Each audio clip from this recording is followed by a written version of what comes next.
Alright, let me just talk to you for a minute while I shuffle your cards. I've been putting your reading off.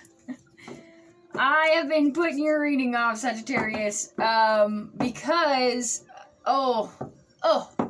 radical rethink of self is the only quote I can get over and over and over and over and over and over again with you. And it's exhausting what it's pulling out of me. Honestly, my kidneys are hurting right now, or liver, or I don't know, something down here. As soon as I started on your energy, I was like, ugh, I'm gonna need a break after this. I need some extra water. If I'm feeling this way and I'm pulling on your energy, I can't imagine how you're feeling. Old past trauma is coming up to resurface. It's like something you something you hid in the grass, and the terrain has changed and it's popping back up to show its ugly face. Something is coming back around that you did not heal properly. You stuck a band-aid on and you lived the rest of your life with it and never had to think about it again. And it is coming up to hurt. And I'm going to tell you that because I can feel it. I can feel it. Okay. Let's focus. Okay. Sagittarius. Okay, show me what energy... Whoa. Okay. Whoa. See? Right out the gate, crocodile. Crocodiles are all about watching and waiting. They also generally float around in mucky water. So this is very much about being in mucky water, going back through some soul that needed to go through. You could be going through something similar to the Dark Night of the Soul. If you don't know what that is, please look it up.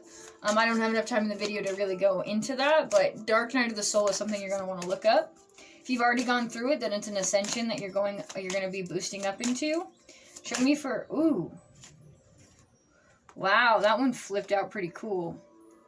Golden egg. I didn't see this one, but I'm excited about it. Golden egg. That is awesome. That's ether. That's what the energy is. So we have water and ether. So what that tells me right out the gate, is that what you're going through is being put in front of you specifically for your highest good. So it's being put in... Here comes my daughter. I'm making it shiny and diggling it.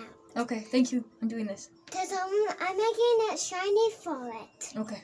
And for glass and bowing. Okay, excellent. Thank you.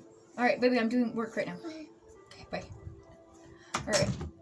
Pardon me. I'm not going to quit the video because we've already gotten into it. Pardon my daughter. I'm going to try to cut that out. Alright, here we go again. So we've got the crocodile and the golden egg. And what that is...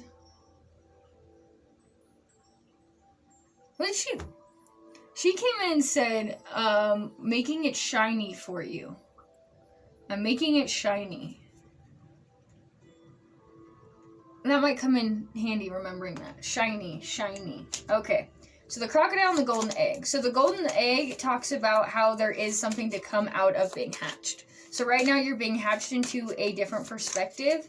And it could really be resonating with your gut at this time. Okay, those are 2 cards. I only wanted to do 3, but I will pull them right now. Okay, right out we have the vulture. The vulture, when it's in balance, it talks about nothing being wasted, really pulling that energy out. We have illuminating it is indigo, which talks about our third eye and our crown chakra being illuminated as a divine meaning, to not waste any of the emotion that you're feeling right now or any of the obstacles. The hummingbird in reverse tells me that you're not actually feeling it. So what you're going through right now, as ugly as it may look, or as hard as in the obstacles, as strong as they may look to be as you hurdle them, they're not going to be as bad if you actually soak them in.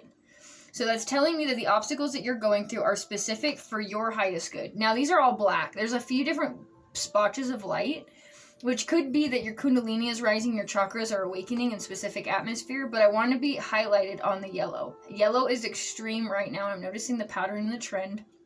And everybody's reading that there's a specific gut wrench, screw in your gut, specific gut feeling that's being pulled out of everybody that has to do with a past circumstance where you either were wronged or wronged in yourself, and you're feeling it through, And the necessary transaction that you need to do with your energy is to release it, but by releasing it, you have to feel it.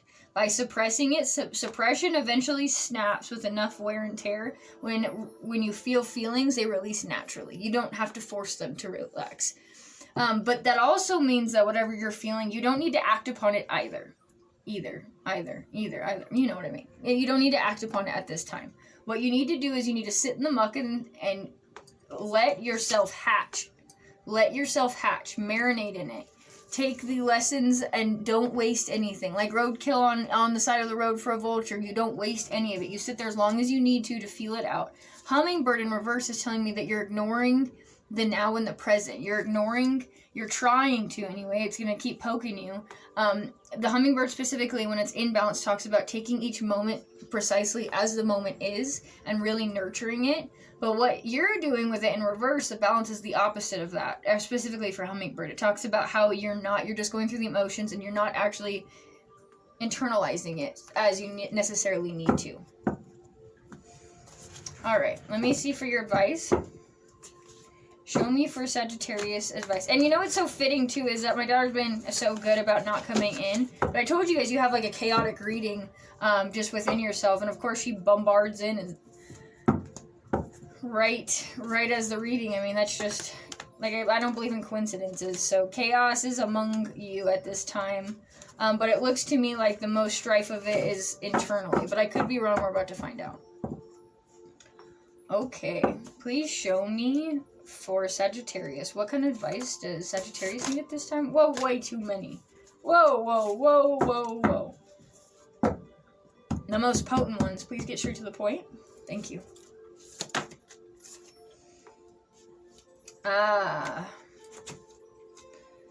Okay. First that fell out is the number 3.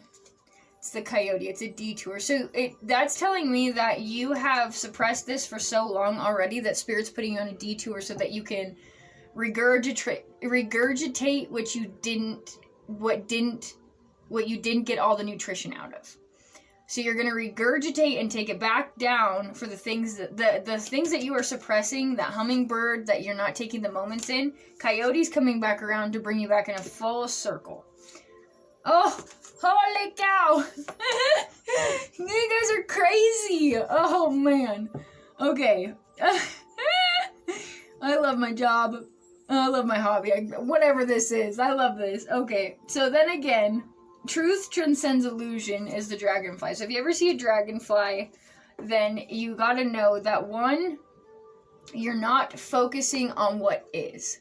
Dragonflies are specific to there to tell you that what you see may not actually be what it is. But the truth of it will transcend. So what that's telling me is that you are trying to avoid this. And I want to throw you for a loop right now and show you what else came out. Coyote spirit. So we've got 3 and we've got 7 and we have literally 2 coyotes on the board right now, which is telling me detour. Reason why detouring is because we've got hummingbird and dragonfly, which basically mean the same thing as well, which is you're not seeing what you need to be seeing. You're not feeling what you need to be feeling. You're wasting your time and Spirit's time by going, but you're wasting the opportunity to really get past whatever it is that you're going through. And to me, it looks like emotional traumas from the past. You are given an incubation period right now. This is the golden egg. This is time. You're given an incubation period at this time to just watch and wait. Now so we have spirit and material right here. So that's telling me that it's literally spiritual and material that you're feeling all of this in. That would be emotions and like obstacles on the mundane and everyday tasks. Show me anything else for Sagittarius. Can we get anything else for Sagittarius at this time? Anything else? Yes. Next out, we have 4.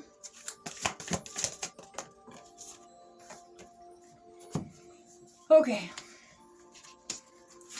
Next out, we have the lower world. The lower world is very much exactly what it is. The lower world talks about how the lower world is like the shadow side of us, the shadow self, the demons we deal with on a daily basis, the good, the bad, not the good, but the bad parts of ourselves, the parts that we don't necessarily reflect on as much as we need to.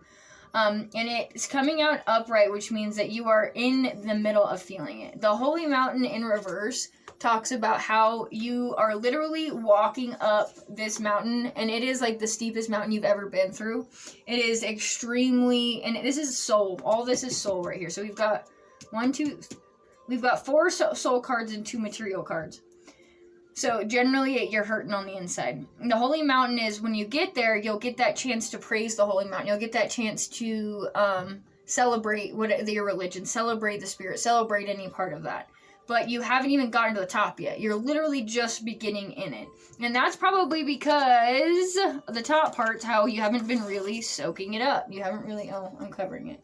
You haven't really been soaking up the opportunities that Spirit's been giving you to really understand yourself or the circumstances that you've been through.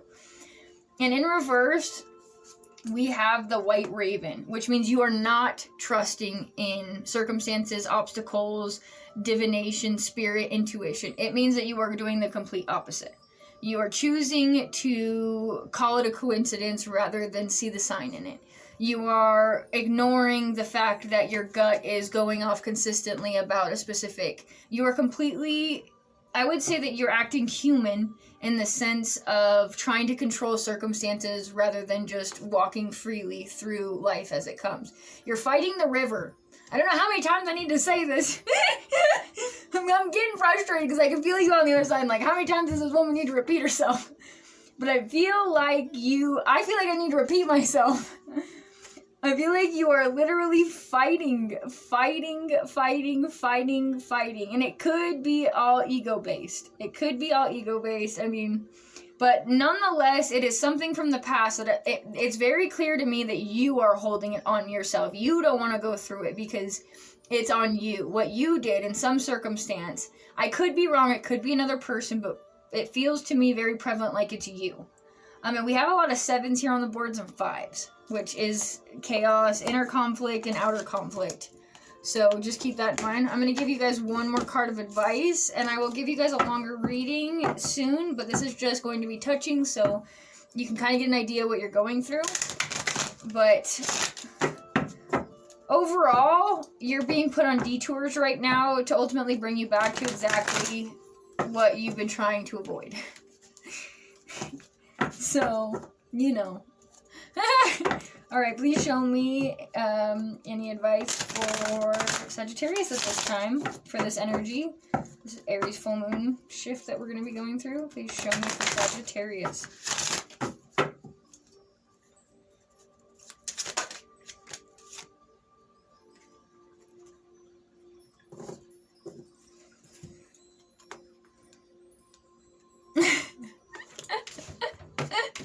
Okay, so yeehaw is what came out.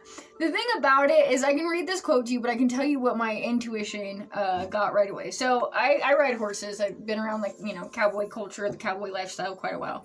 Nobody actually yells yeehaw. Now, you do yell yeehaw when you're riding a bronc or you're riding a bull or you hopped on something you shouldn't and it's bucking wild. You will hear people yell yeehaw on their way down to the ground. That was my first thought. So that's what the yeehaw got in me. That's why I like these cards, because they intuitively bring me to when I've heard it. Now, this is what it says.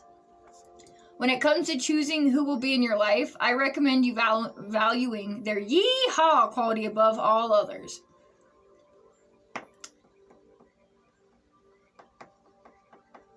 So, I guess that means when you're valuing others or valuing yourself, you need to value how you handle the fall. How do they handle it? How graceful are they when they hit the ground? Are they coming back up cussing and spitting a string of cuss words? Or are they coming back up ready to fight again? And that's what I got out of the yeehaw. I don't know what you guys got out of it, but that's what my intuition told me. I was like, I've heard that being yelled. I've seen that happen. I love that. I love when, you know, I love it. So basically, my best advice for you guys overall to wrap this up is it's all about how you yell yeehaw on the way down. Because you can either yell it like you're going to get back up and you're going to fight it, or you're going to get back up and accept the fall and, you know, get out of the arena. You can indulge in it and feel it out and really respect the fact that you're trudging up the mountain. and really sit in the energy with it and really take no part of, really use your intuition on it.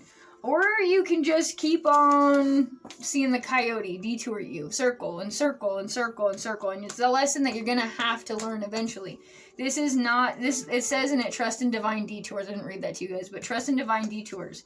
So when you're forced to go backwards, it's for a reason. You didn't learn something. You didn't grab onto something like you should have. This is all about your soul at this point, so... Okay, Sag, thanks for watching. I hope that you guys gathered something out of this, got something, are going to take something with you. And I hope you're going to get back on and ride. Bye, guys.